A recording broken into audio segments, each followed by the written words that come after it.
तर किरीट सोमय्या यांनी आता मुंबई पोलीस आयुक्तांना मुंबईच्या रस्त्यांवरती किंवा रेल्वे स्थानकांच्या परिसरात जे सार्वजनिकरित्या नमाज पठण केलं जातं ते नमाज पठण थांबवावं अशी मागणी करणारं एक पत्र लिहिलेलं आहे।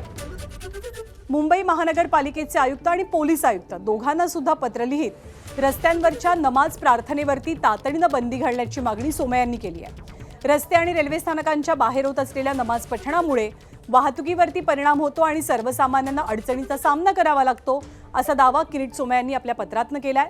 सोमय्या यांनी कोणत्याही धार्मिक कार्यक्रमांमुळे सार्वजनिक रस्ते अडवले जाणं किंवा वाहतुकीत अडथळा निर्माण होणं योग्य नसल्याची भूमिका सुद्धा मांडलेली आहे।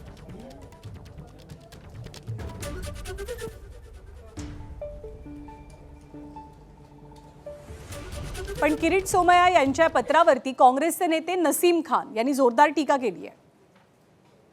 किरीट सोमय्याकडे दुसरा काही काम राहिलेला नाहीये।